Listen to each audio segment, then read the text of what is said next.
And you hold your horses. Stop taking it to the stupid. Deontay Wilder, Shakur Stevonson. Listen, man, they turned down their chance to fight for Undisputed. Wilder had a 3-for-1 deal. One fight, pick up another 3 belts, he would have been undisputed. Shakur Stevonson had 1 fight for 4 belts. They both turned those fights down. Doesn't matter the reasons why, but they turned them down, okay? That is a fact. I'm not here to say someone's right or wrong. I'm not here to say, well, there's other things that were going on in the back, behind the scenes, in the background. I'm not here to talk about that. I'm here to talk about the opportunities that were missed. And as a result, you have Deontay Wilder now in a position to where my boy is out here, like I say on Twitter. If you're not following me on Twitter, please follow me on Twitter. My man is in no man's land. He has this little video that he posted. I'm not going to play it because he got music playing in the background, and I don't need no copyright issues with YouTube. I'm afraid. But Deontay Wilder says, Anthony Joshua, I'm here. I heard some things. Let me expand this real quick, right here. He goes, I heard some things your promoter said that he didn't know if I wanted to fight or not. But I'm letting you know. But I'm letting you know right now I'm ready to fight.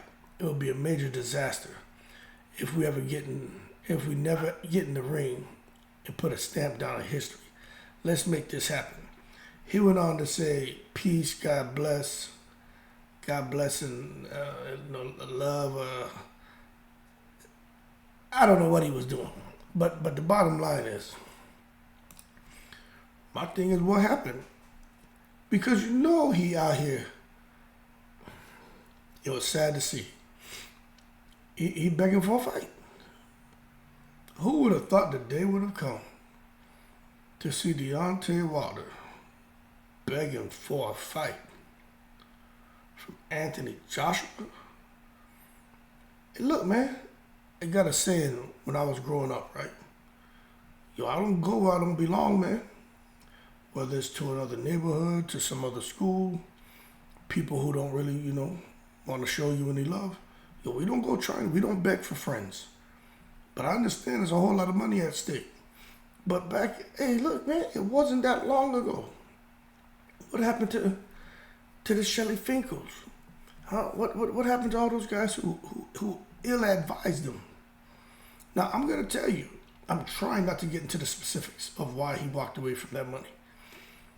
But there was a lot of money on the table. A lot of money. There's some things that could have been handled better, especially the zone reps came out and got into it. I've done videos on that. I'm not going to kill y'all with that. But at the end of the day, when you really sit back now and look at Deontay Wilder begging for a fight, that's scary, man. I mean, that means he don't have nowhere to go. He's basically doing to AJ what Andy Ruiz has been doing to him. Wow, Deontay Wilder. Come on, man. Yeah, get in the ring. Me and you make it happen, man. Come on, man. Yeah, Deontay, mother effing Wilder. Yeah, bro. Yeah. You're going to fight this fat boy. Now, Wilder out here, he ain't have that, he don't have that little swag. Where's his little, let's go back and look at this, because I'm looking for the cognac. I'm looking for the Parmesan. I'm looking for the Erkenjerk. I'm looking for the Hennessy. I'm looking for the little bottle of rum. Well, he won't be drinking no Ron Rico. That's more Shakur Stevonson because he's Puerto Rican. But what happened to Deontay Wilder eating a gourmet meal and Andy Ruiz take the money? He ain't had that energy with Anthony Joshua. Very, very docile. Very domesticated. Very, yes, sir. Very dress-right dress. Because he wants that money. But Herndon, man, let me tell y'all something. It's my opinion. They have no plans on fighting Deontay Wilder. Period. Anthony Joshua just came out spending 4 days in a room with no electricity, man. This man locked himself away in darkness, man. I mean, what damn cuckoo will lock themselves away in a dark ass room. I'm trying to build character. My man, you gotta go in a dark room for 4 days to build character? No communication with anyone? I'm building character. Nah, man, you going crazy. Ain't putting him in there with Wilder. Anthony Joshua has all the talent in the world, all the potential in the world.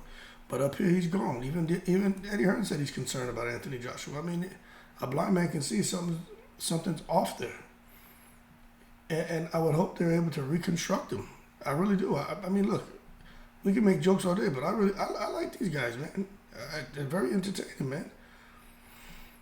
But it sucks for Wilder because he doesn't have the machine behind him. You look at AJ.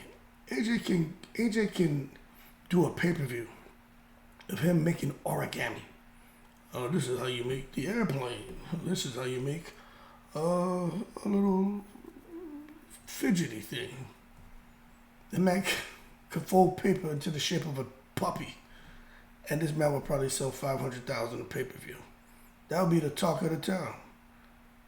You guys getting the event, Anthony Joshua is going to be doing origami. $89.99, and it will sell. Put Deontay Wilder up there. People don't even support that man singing. So what I'm getting at is, he just doesn't have the machine behind him. He's inactive. He came in there for a few seconds and blasted Hellenius out. And then he put all his eggs in one basket. Really hoping that the Saudis and Eddie Hearn, will come through. And it just hasn't happened. So if you have not seen that video, this right here, it's out there, man. Okay? Go out there and just take a look at it. I want to play it for you, but man, he got music playing. Man, I'm almost at 4,000 subscribers now. I ain't got time for no problem with YouTube. I'm afraid. Then you got Shakur Stevonson. He like Wilder, man. Out here. Actually, Wilder's in a worse situation. Because Wilder ain't never... Look, those belts are all fragmented right now. And Tyson Fury, he's going to beat Usyk when they fight, whether it's December or next year, whatever the hell's going on with that fight date, right? Why would he fight Deontay Wilder again? Man, Tyson Fury ain't got time for all that crap. So Wilder just missed a huge opportunity. And I don't care what he says. I know he regrets not taking that fight now. He never in his wildest dream thought that the situation he's in now would have blossomed. He really thought that him fighting Tyson Fury and then walking away from AJ, it was like, okay, we don't need you. We're going to go out here and make millions. Well, look at how the tables turned, because the first fight with him and Tyson Fury, they were pretty amicable and were definitely sharing pleasantries towards each other. But after the first fight, things went left. Second fight, things went further left. And by the third fight, I just don't think there was any possibility of reconciling their differences. Even though there was that little, I guess it was a moment in Saudi where the hug happened, which was weird. But right now, Deontay Wilder is in no man's land. And I honestly don't know what's next for him. I'm going to be honest with you, because he's not talking with all that excitement that he had when he was in Saudi. Not at all. He's cooled off big time. The person who's been talking for Deontay Wilder is Malik Scott. And I don't know if that's a good or bad thing, but excuse me, I look at where Deontay Wilder is right now. It sucks. Now, Shakur Stevenson. Let me tell you something. I don't know about Devin Haney and the money and the 25% that he said he was going to give Shakur Stevenson. Let me tell you something. If it's true that the money Shakur Stevenson was going to make in that one fight would be more than he's made, I guess, in his last 3-4 fights or something like that. If there's truth to that, then Shakur Stevenson deserves, excuse me, right? He deserved to be poked in the eyeball, in the left eye, right? Now, if it's true, okay, let me say it again. If it's true that if the money was going to be more than what he's made in his last 3 or 4 fights, he deserved to be poked in the eyeball. One thing we do know is true is he brings nothing to the table. And he had an opportunity to fight for the undisputed distinction. And he chose to walk away from that because he felt he deserved 50%. You bring nothing to the table. Okay? He's done nothing. Don't get me wrong. He needs an opportunity, and he had it. Talking about pay me what I'm valued. You were getting paid what you were valued, and you should have. You're lucky you got that because you had an opportunity to fight for all 4 straps. Let me tell you something. The 4-for-1 deal is just something that's going on right now. It's just that time, the day and age that we're in, where it just so happens that champions are fighting champions. Guys are unifying, and the unified guys are going after the others with belts to try to become undisputed. So the fact that that opportunity landed in his hands and he decided to drop it, discard the opportunity and go a different direction, and to me, he went from a safe zone with fighting Devin Haney in a very winnable fight to going into the danger zone, messing around with this damn Dominican, where he's not making anything near what he would have made to fight Devin Haney, and he sure as hell ain't fighting for no damn straps. I know it's a vacant WBC, but that shit doesn't count. What I'm getting at is he turned down the 4-for-1 deal to go out here and fight an even more dangerous opponent for, matter of fact, that 25% purse split, he's getting 25% of the belts that he would have had. So he's getting a quarter of the action and less money. How is that a win-win? So you pick up the WBC belt just to do what? If he beats him, because I'm telling you, I just think that's a tough fight for him. But if he beats Edwin Rodriguez, man, Edwin De Los Santos, right? Then what's he going to do? Okay, you got the WBC strap. Okay, now Devin, come back to the negotiation table. Now give me my 50%. Man, Devin Haney ain't messing around with this dude. Devin Haney's only way he come back down to 135 for a huge opportunity. And fighting Shakur Stevonson is not a huge opportunity. You know what that huge opportunity is? It's that damn Gervonta Tank Davis. That's the huge opportunity. You look at Devin Haney. He out here lying to everybody, taking it to the stupid. Oh, I weigh about 160. Devin Haney weigh about 237 pounds. Y'all see him? Yo, I'm 260, right? I'm 260, okay? Devin Haney built like me. You know what I'm saying? That man eating chicken potatoes. You can't tell me he weigh no 160. What the young boys say? I say take him to the stupid. I say fronting, but the young boys say, well, it's capping, right? He's cap. Yeah, that is definitely taking it to the stupid. And wearing a cap, or whatever the hell the shit the young boys say. But coming full circle, I just, the next time somebody has an opportunity to fight for Undisputed, which Canelo did walk away from an opportunity to fight for Undisputed, you know what I'm saying? I remember, I think it was at 160, and he bubbled up to do something different, I think fight Kovalev. But he had an opportunity to fight for Undisputed. He walked away from it as well. So if there's anyone else out here who pulls an antic like that, you know, I'm going to do my best to try to get an interview with them. And I think that's what I should do. I think I should start trying to reach out to these guys. You know, my platform ain't big. They probably won't want to talk to me. But if I get them on, that'll be the top of this discussion. Why? How do you justify turning down the 4-for-1 deal? How do you justify turning down a 3-for-1 deal? How do you justify turning down a 2-for-1 deal? You know what I'm saying? Like, what's the thought process behind that? Because it just doesn't come around again. That's like the whole thing about seeing the eclipse and stuff like that, man. I mean, those things just don't come around, you know, every couple months. It's just not how that works. You know what I'm saying? There's some things, especially with these guys with such a short lifespan in their boxing career. I mean, they may never get that opportunity again. And Jesus Christ, don't let somebody drop the belts. And now the belts end up in 4 different people's hands. Now you got to sit there. You know how long it'll take to try to collect those belts. So I just, again, I think Devin Haney, he's a smart young man. He had a brilliant team because they knew this opportunity may not come around, and this is a winnable fight. We'll take that 22%. And that's what he did. He went and he handled business. Well, the more I listen to Devin Haney, I ain't with all the cussing and the N-word and all that. That ain't. I mean, I just don't like to hear that. But when some of the stuff he was saying, I listened to the interview with Ariel Helwani, whatever the hell his last name is. I tend to agree with some of the stuff he's saying.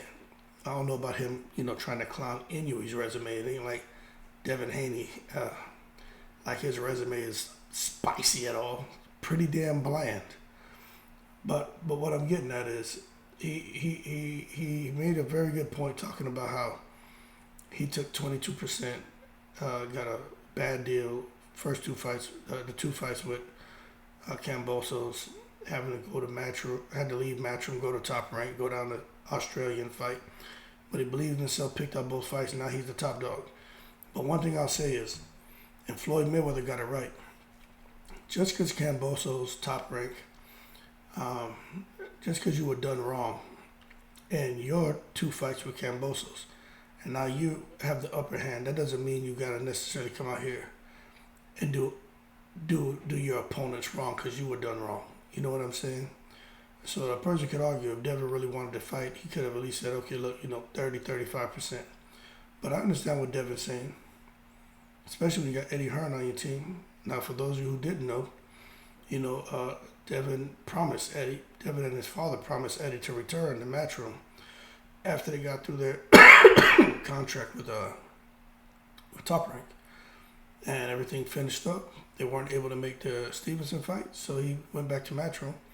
And Eddie Hearn has a Regis program there for him. So, that being said, man, I would really like to hear from Deontay Wilder on how he feels now that, and I'm not saying this to be funny, it's the reality.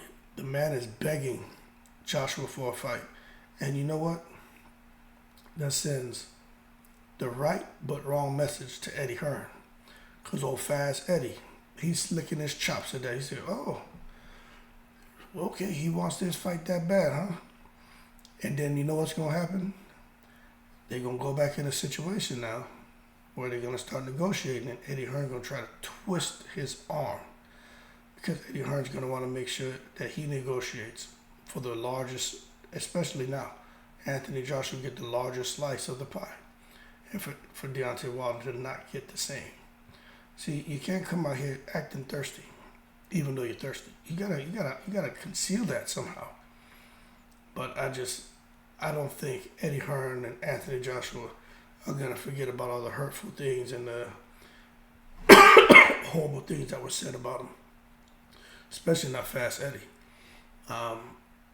Especially when I don't think they really want to fight him. So we'll see how it goes. I'm hoping those things come off because I want to see all these guys make money. But at the end of the day, they had opportunities. They turned them down.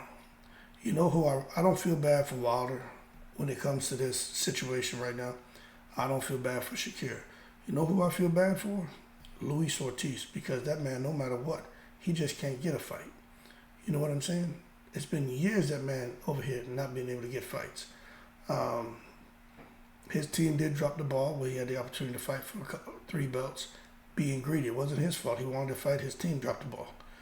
But out of all these heavyweights, I feel a little bad for Luis Ortiz.